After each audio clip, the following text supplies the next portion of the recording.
All right. Looks like it's filling up. We'll go ahead and get started with the introduction and then get on with the webinar. Thank you everybody for taking some time out of your Thursday and joining us. This is the Canna Advisors Minnesota Cannabis Licensing from Application to Operation. Go ahead and start the slideshow. For those of you who aren't familiar with Canna Advisors, we're headquartered in Boulder, Colorado. That's where our founding partners opened their first medical marijuana dispensary, along with 2 cultivation facilities back in 2009. Ancient history within the cannabis industry. At the time, medical cannabis was just beginning to come to the forefront, and it was somewhat hostile. In spite of what you might think about Boulder, Colorado today, at the time it was a difficult place to open a cannabis business. So Jay and Diane Zarkowski had to become advocates for the industry. They were true believers in the medical benefits, so they were founding members of the National Cannabis Industry Association. Diane was a founding benefactor of the organization Woman Grow, and the list goes on. And it was through that work as advocates, people started asking for help getting established in other states, licensing and getting their businesses up and running. So end of 2012, they formed Canna Advisors, a full-service consulting firm, very organically to meet a need. Here we are over 12 years later. We've worked in 39 US states as well as internationally. We maintain a highly academic team, including attorneys, subject matter experts. Our CFO has an advanced degree in finance. And what we do is work with people through the licensing process up through running. We've worked in those 39 states. I'm going to show you a little timeline of some milestones, because that kind of blurs, but when you see it in a graphic, it reminds you of how this industry has grown over the last 12 years with state-by-state programs coming online. You'll see all those little green circles are different states where we've worked with clients. And then over the years, we've also helped some of our clients exit. Back in 2019, our very first client sold for $80 million, not a bad little sell price. By way of introduction, I'm Bob Wagener. I'm the Vice President of Business Development at Canna Advisors. A little embarrassed to say, but I now have over 30 years of business experience, with over 20 of those years being at the executive level at both public and private companies. I've been with Canna Advisors for 9 years, worked with hundreds of clients all across the country as they go through this process. And I think that's a unique position for Canna Advisors, is that we not only understand Minnesota's regulations and laws, we can compare it to our experience all across the country. And that insight is also often very helpful for our clients. So what we're looking at right now is Minnesota is building a billion-dollar cannabis industry from the ground up, which is a daunting task for both the state and for those of you looking to get into it. You have the original law, you have the amendment to the law, you have the regulations being developed, you have the nuance of the hemp beverage industry simultaneously. How does that impact the regular cannabis adult use industry? Meanwhile, you're all looking to get your license, design your facilities, establish your products and packaging, with an ultimate goal of getting to the point of making revenue. So, in aggregate, that's a very daunting task to take on. With the passage of this latest change to the law, things are starting to become clear. And I know a lot of people were thinking that this amendment took too long to put together, but it really was a collaborative effort with the different collaborators thinking through not only the regulations, but the impact, what was the best for the state. And I think the end result was a very good addition to the law. First of all, the Minnesota Department of Health was expected to oversee the medical cannabis and hemp edibles program until sometime in 2025, with the OCM in parallel building the adult use market. Now the OCM will take over both programs on July 1st, so just 2 weeks away. It all falls under one umbrella. And that really will help streamline the process and make sure that everything is working coherently. The amendment further clarified the ability of the OCM to enforce laws governing the sale of hemp or cannabis flower. So, in other states, we're seeing these gray zones between hemp and cannabis that leads to confusion. I like the way Minnesota has put it under one umbrella where they can regulate it and make sure that it's fair for all of the businesses. There's also an expectation that the OCM will begin consistent enforcement to cover perceived laxness over the unlicensed sale of cannabis flower. We're having some states where they're selling hemp flower and just saying it's not cannabis and they don't need a license. So the fact that it's under one umbrella should help that. We're also getting clarity on the licensing process. We now know that certain licenses will be capped until at least July of 2026, and I'm going to get into great detail on how that plays out.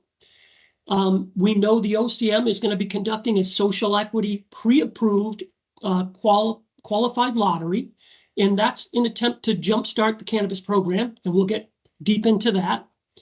And then the OCM is actively working to draft final regulations. And this will include the details of all of the subsequent licensing application rounds and provide a path for the pre-approved winners to convert to operational licenses during that process. So limited licenses.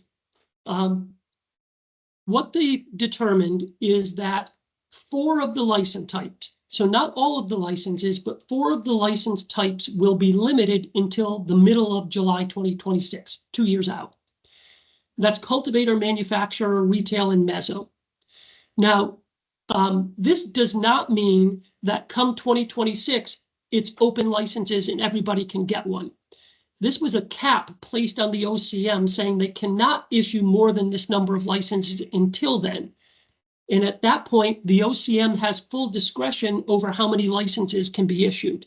So they're likely come July of 2026 to look at how many of these licenses have got up and running. Is it meeting the state demand? Where do they need to issue more licenses, if any? So this is just the start. But unlike other states where they put a cap for 2 years and then it's open licensing, there's no obligation for the OCM to issue additional licenses.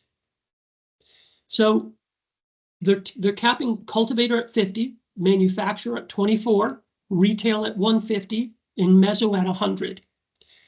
Half of those licenses will go to social equity applicants. The other half will go to open applications. And you can't say they're going to go to non-social equity because social equity applicants can compete for those licenses as well. So realistically, if you can find a way to be a social equity applicant, you're doubling your chances of getting awarded a license. Now, what they're doing in July is they're taking half of those social equity licenses and awarding pre-approvals. That's the 13 cultivators, 6 manufacturers, 38 retail, 25 mezzo, 100 micro, 10 delivery, 20 wholesale, 20 transporter, 50 testing facility. Now, if you're not going for social equity, don't get discouraged because this July round is for a quarter of those licenses. 13 of 50 cultivator are going to be pre-approvals. So there's plenty of room for more licenses after this July. Why are they doing a social equity pre-approval?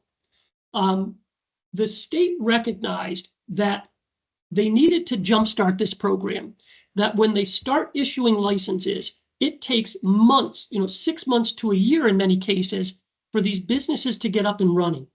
And if you wait to issue cultivation licenses, you will have no supply chain. So the objective here was to get some cultivation initiated so that when they move on with additional licensing, the supply chain is well underway. And they toyed with different ways of doing this.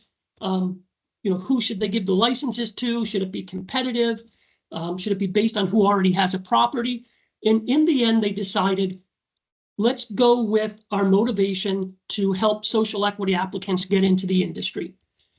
So they made it social equity applicants only, and they made it for all of the license types because the only activity you can start with this pre-approval is cultivation operations. You cannot begin sales, you cannot begin processing. Cultivation is the only thing you're allowed to start, and that's the goal of creating a supply chain as they move forward with the program. Now, to all of the rest of the license types, it does create an advantage. It assists with the pursuit of property. When you're negotiating with a landlord and you can say, I'm already pre-approved, you're a strong negotiator. Same thing with fundraising and establishing partnerships. So in the end, this should be a good way to get the program up and running in a fair way for social equity. The pre-approval license holders will need to meet the final licensing requirements to obtain their operating license. So while this is a pre-approval, you will have to meet all of the same requirements once they come out with the general requirements. Now, that should not be too burdensome. It means you're going to meet the security requirements. You're going to meet the ownership restrictions. You'll just have the same guardrails that every other license has. You also will have 18 months to get your business up and running, operational.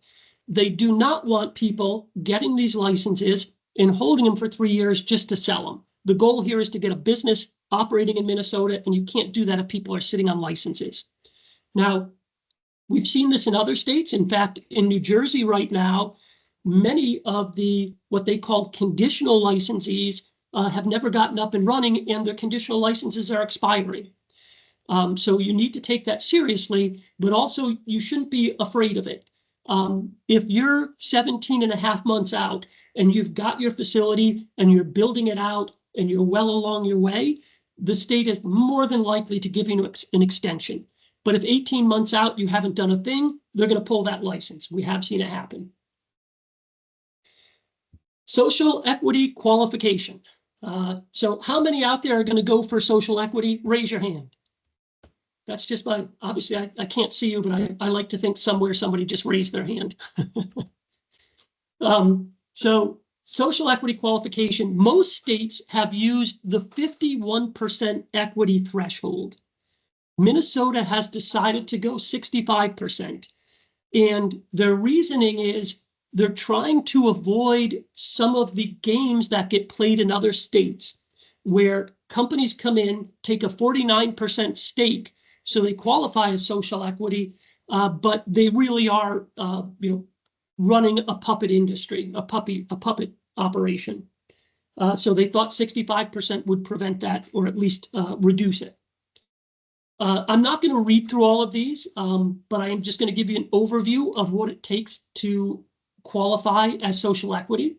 If you or a select family member has a cannabis conviction prior to May 1st, 2023, you will qualify as social equity. If you are a military veteran, you will qualify as social equity. Even if you had a dishonorable discharge for cannabis, you'll still qualify. Then you have residency. And the residency is a little bit more confusing and will probably take a little bit more documentation to verify. Has been a resident for the past 5 years in areas with high cannabis enforcement rates, low income rates, 20% or higher of the population receiving SNAP benefits, or populations that are considered vulnerable from the Centers of Disease Control Social Vulnerability Index. So that's a lot of different ways to qualify. We are expecting some clarification from the OCM as early as next week. Was really hoping to have it this week as we scheduled this, but by next week we expect to see some clarification. The last one is farmers. So they wanted to help distressed farmers, and they had a couple different ways of defining distressed farmers. What they ended up on is if you've participated in farm operations for at least 3 years and you were the majority of the labor and day-to-day management, and gross sales have to be above 5,000 and less than 100,000. Now, the reason they did 5,000 is you can't have a couple chickens in your backyard and sell some eggs to neighbors and say you're a farmer. 5,000 is a legitimate amount. I know I have chickens and I give my eggs away, but I consider myself a farmer to an extent. So that's how they define the farmer. Social equity verification. Applicants must submit documents through the online system, and I'm going to get into the dates and some projections of what those documents would be. But you have to submit your documentation for the state to review. The state right now says details to be released soon, and as mentioned, we expect to see that as soon as next week. The state highly recommends, if you have any interest in a social equity license, that you go through this process, and the process is free. So what we've seen in other states to verify social equity, when it comes to residency, the first thing is you have to identify where your residency is and that it qualifies as one of the defined social equity criteria. And then typically they want to see a copy of your lease or mortgage, maybe a utility bill with your name on it, a W-2 with your name and address, tax returns with the address and your name, things to prove that that was your residency during that time period. For a conviction, there's a couple different things that can work. And again, these are what we've seen in other states, not what Minnesota has announced, but I wanted to give you insight into what you should be looking for as we enter this process. For a prior cannabis conviction, a certificate of disposition of the court case, a background check often can pull up prior convictions, a court docket with the listed on there. Those are some of the things we've seen in other states. We'll know in the near future here exactly what Minnesota will require. Those are some of the documents that are often a little bit more difficult to track down. So if you are proceeding based on a prior conviction, if you haven't already pulled some sort of documentation, I would suggest starting. If your incident is in the past, some of these incidents took place before record keeping was computerized, and it's difficult for police stations to go back and find those records. So start now if you're going that path. Veteran's going to be very easy. It's your discharge document. Farmer, they'll go with tax return. On your tax return, if you're a farmer, you're claiming it as farm income. So they're going to see that very clearly, and they'll also see the dollar amount very clearly. Okay, pre-approval application process. This is going to be a qualified lottery. Some states have gone to pure lottery systems where you put in your name, the entity name, a few minor details, you pay an application fee, and you're in the lottery. The challenge with that is there's nothing to ensure the people who win the license are qualified to get a business up and running. You end up with people winning it who have got no background in cannabis, no understanding of the industry, and in most cases, those licenses may never get up and running.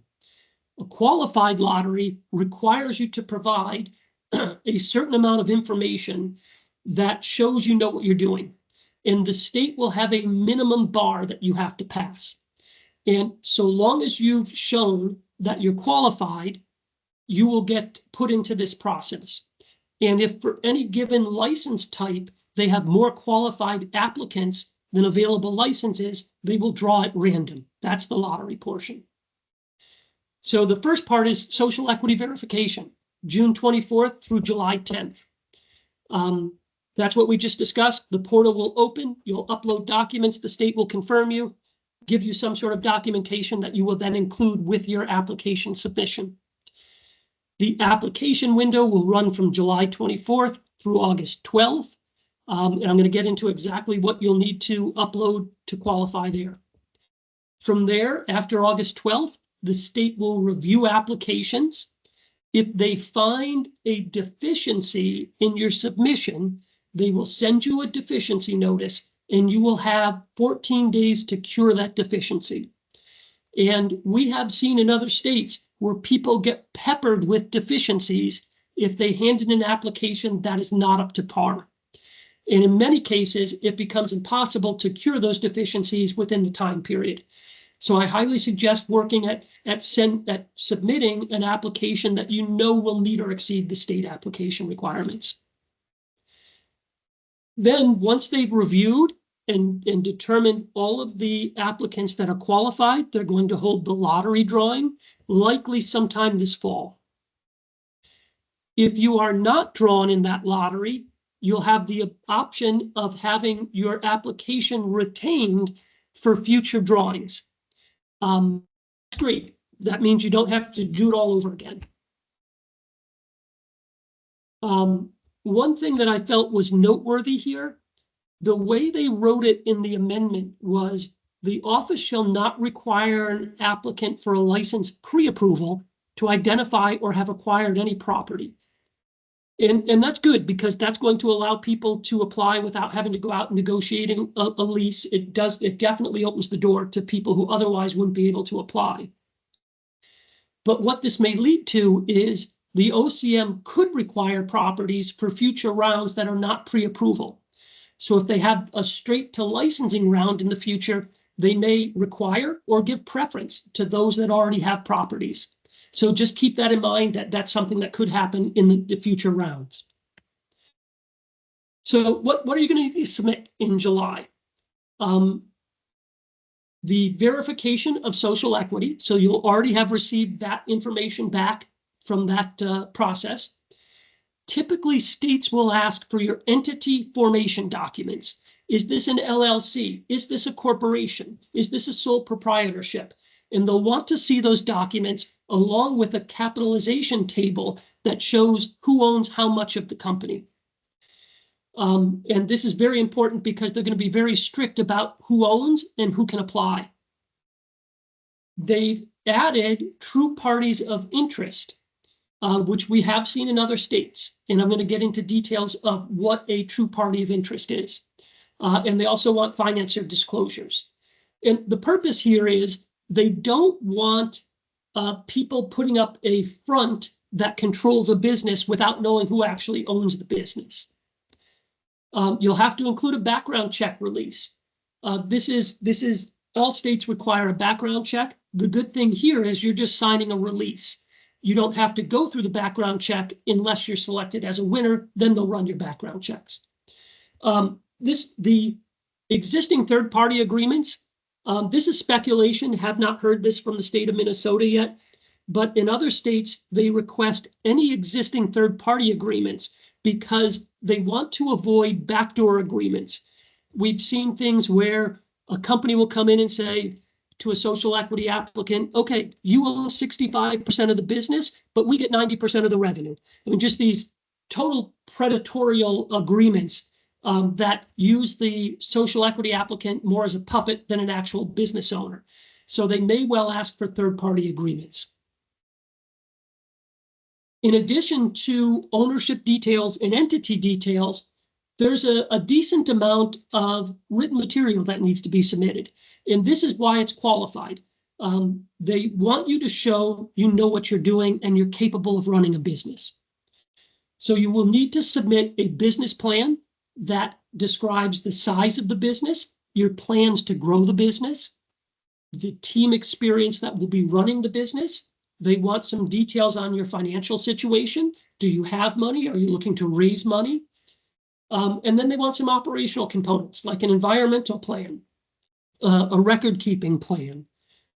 In the second part, they want operating procedures, including quality assurance, inventory control, storage, diversion prevention, accounting, and tax compliance. Imagine that the state wants to know you're going to pay your taxes. Other details. There's a security plan, which can include a security equipment list. They do want a written narrative description of the plan of facility. Obviously, a property is not required, so they're not looking for a floor plan here. But if you're going for a mezzo, they want to hear a description of how big of a property are you planning to utilize? How much of that is going to be allocated for cultivation space? How much for retail? They want you to describe that you know what you're doing. Then they've added that you need a training and education plan, along with labor practices. Those are all things that Canna advisors can help with, but they're all things that ultimately you will have to submit within that window. Okay, the OCM may reject an application. And again, I'm not going to read through all of these, but there's a lot of reasons they can reject it. Most of it is if it's incomplete.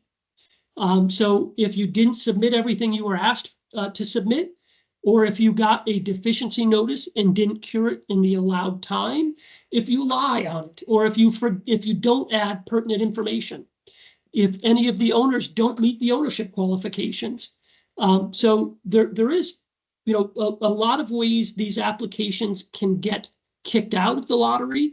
So make sure you follow the rules, submit what's asked for, submit correct information, and be ready to cure any deficiencies if you get a notice.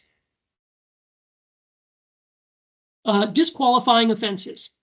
So what would get you kicked off if they run your background check? Non-cannabis controlled substance crimes in the first or second degree.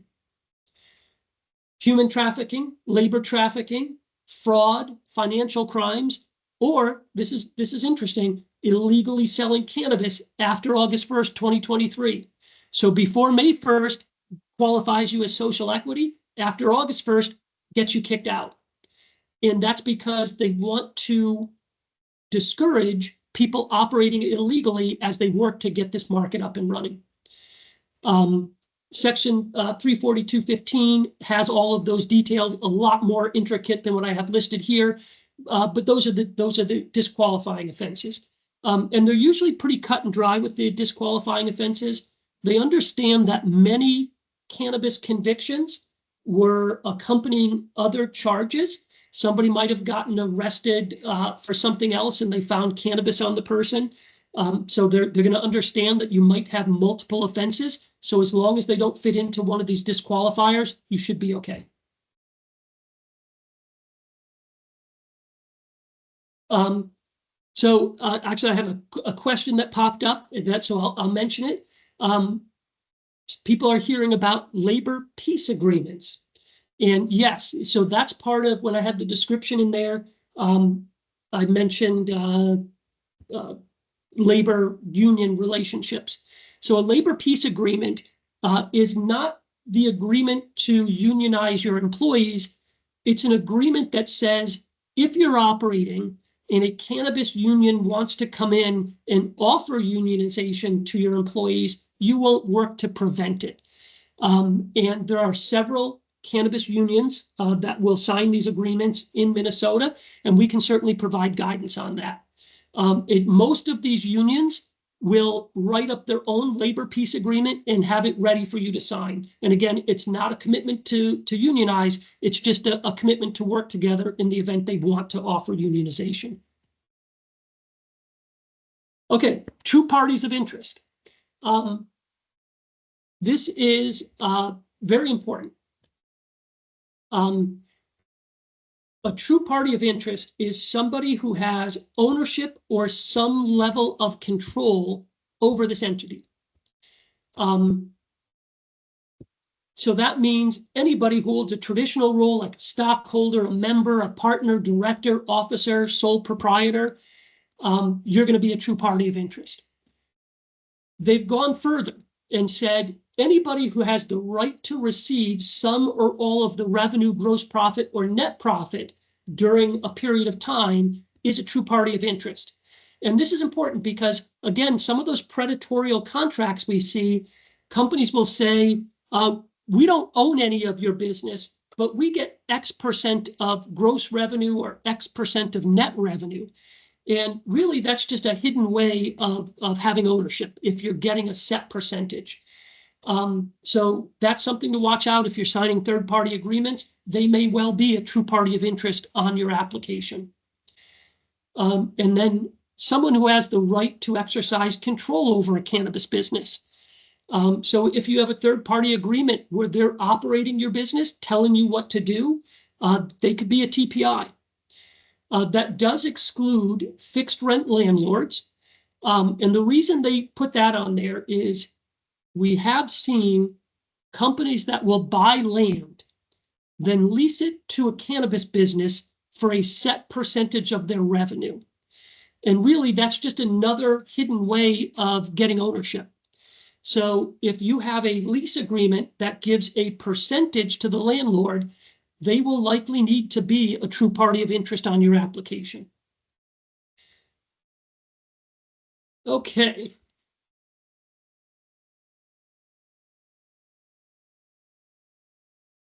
Over here, all right.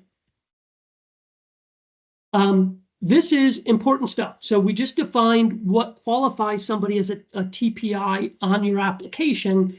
The important part here is a true party of interest may only submit one application for a single license type. And this is done to keep the lottery down where people aren't submitting multiple applications for the same entity. So if you have somebody on your application that is more than a 10% owner, they cannot be on another application for another license within that type. Now, you can submit multiple applications for license types if the license types are allowed to be held together. So for instance, a cultivator may also own a manufacturer license. So you could be a TPI on both of those applications. But you could not be a true party of interest on a micro license and a meso license application because you're not allowed to hold those two licenses together.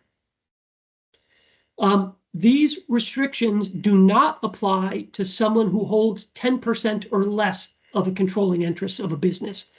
So they put that on there so that an investor could come in and invest in multiple businesses as long as it's 10% or less, and those businesses can use that investor even if they're on other applications. Again, this is to prevent lottery packing and straw man structures that can take advantage. Okay, some quick questions that I'm going to pepper in here. Can somebody be a TPI on multiple micro business licenses if their ownership in each is less than 10%? And that's a yes. Less than 10% is not a TPI. So you would not, if you're less than 10%, you're not a TPI.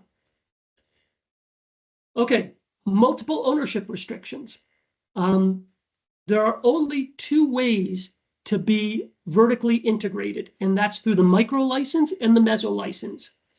And so this is going to prevent some of the larger corporations from coming in and monopolizing because most of those larger companies would like to be vertical. And the meso is a completely healthy small business, but it's not large enough to appeal to some of these bigger companies. But if you own a micro or a meso, the only other license you can hold is event organizer.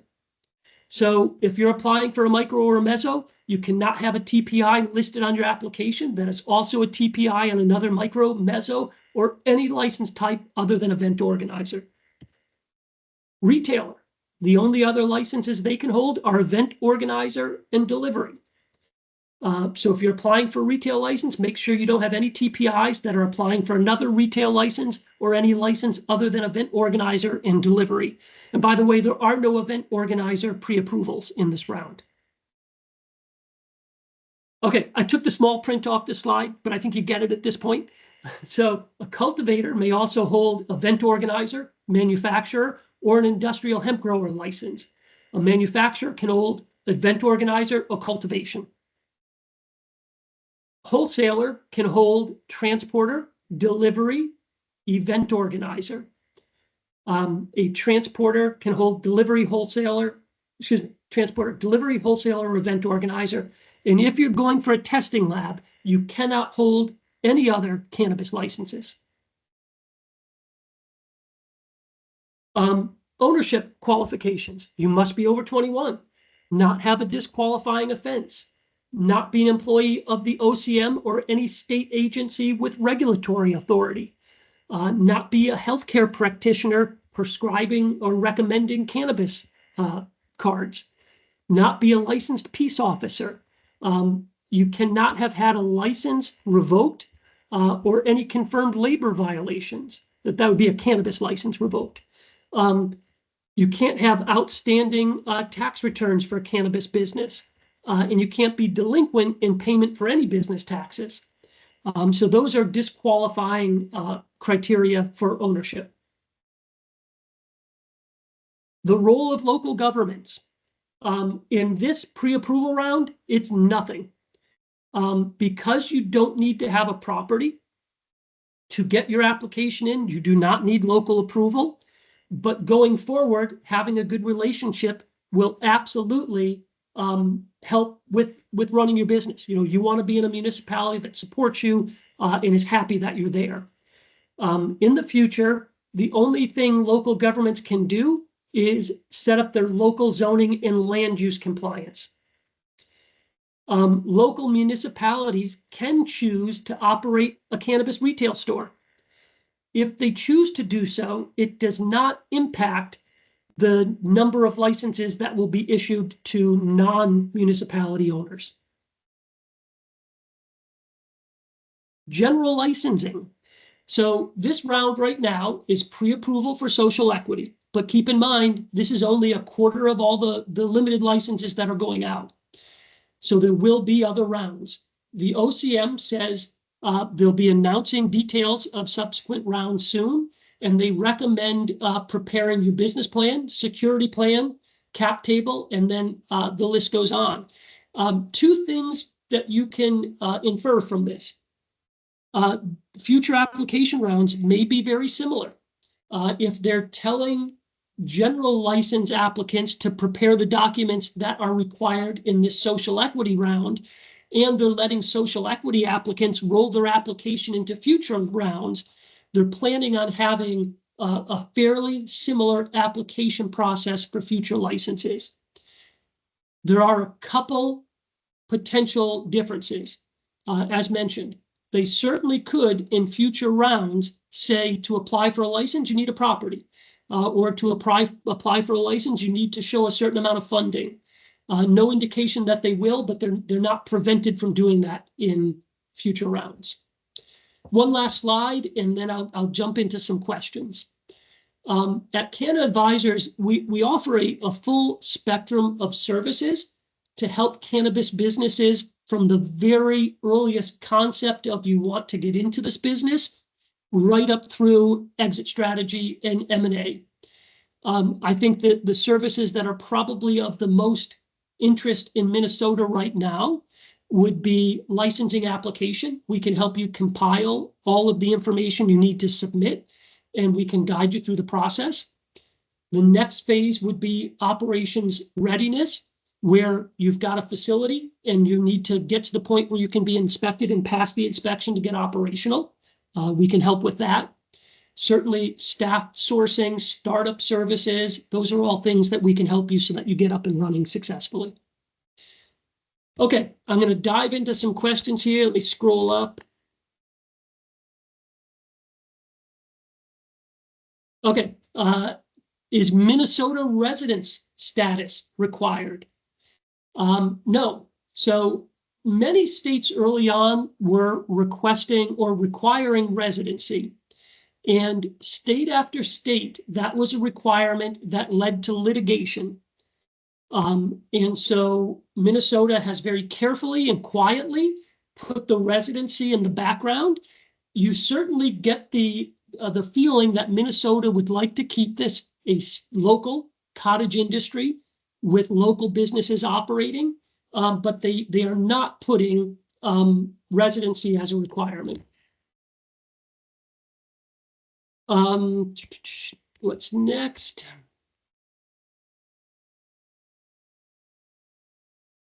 So the 65% ownership, with social equity, that has to remain in place for 3 years. So people are wondering, can I dilute that raising money? And the answer is you can sell equity to raise money, but until the social equity timeline has ended, 65% of the business must remain owned by people who qualify as social equity. And it doesn't have to be one person. You could have 2, 3 people who all qualify as social equity that make up 65% ownership. Transporter licenses. I'm going to scroll back up here.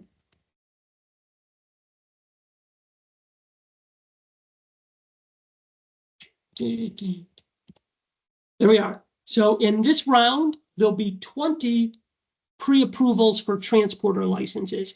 They are not capped by the amendment. So the OCM can issue as many transporter licenses as they deem necessary, but there'll only be 20 pre-approvals. Vetting applications. So the state wants to avoid subjective criteria that could lead to litigation. So they will likely have a checklist of everything that you need to submit and some parameters that show it's realistic. And so you could not just submit something that says, this is my business plan, this is my security plan, and think that that's going to pass the state requirement. They will have a checklist. They'll have certain things they want to see in there. It won't be subjective. It'll be objective with that checklist, but they will flag and reject applications that just don't meet the criteria. Why are city councils making up zoning laws? Well, you'll have some instances where they have a part of town where they don't necessarily want certain businesses, and they're allowed to do that, as long as it follows state law. They can allocate parts of the town, hours of operation. They certainly won't want a retail store opening in the middle of a residence, in a suburban subdivision. So they're allowed to say where stores can operate and where they can't.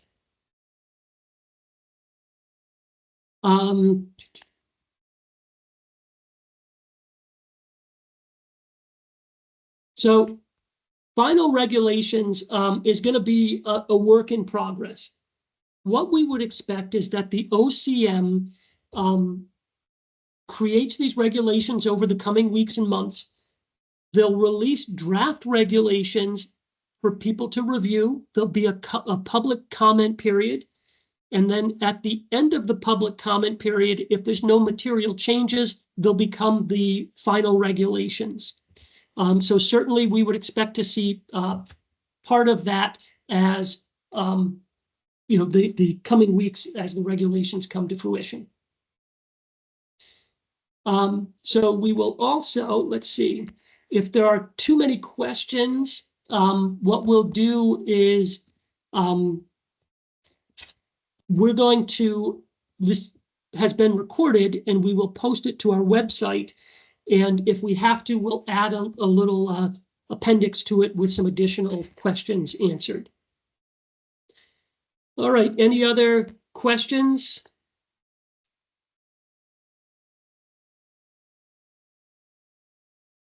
Looks like they're slowing down. So at this point, I'd like to thank everybody for joining us. I'll give you back 15. Oh, here's another question. This is a good one.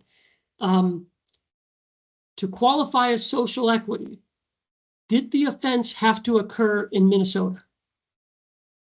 So the way it's written, it does not say a Minnesota cannabis offense. And that is probably the state trying to avoid litigation. They certainly, as mentioned, would like to see these be Minnesota residents, but they're opening the door to litigation if they say you must be a Minnesota offense. We saw that recently in Maryland, where one of the qualifying factors was attending a college where 40% or more of the enrollment qualified for Pell Grants. And they listed 6 schools in Maryland that made that cut. And they were sued because you could be at a school outside of Maryland that fit that criteria, and you should also qualify. So the answer is, it does not say it has to be a Minnesota offense. I would highly suggest, if you're going to go this path, that you submit your documentation for verification and get the state to confirm that your out-of-state offense qualifies.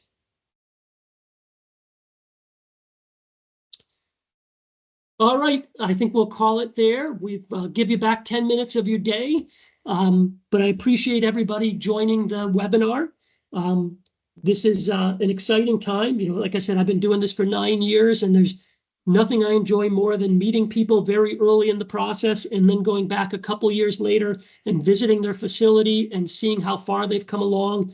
And it just, you know, it's a great sight to see and experience to have. So again, thank you everybody for making it, and we will be posting this on the website, the PowerPoint and all. Thank you for coming.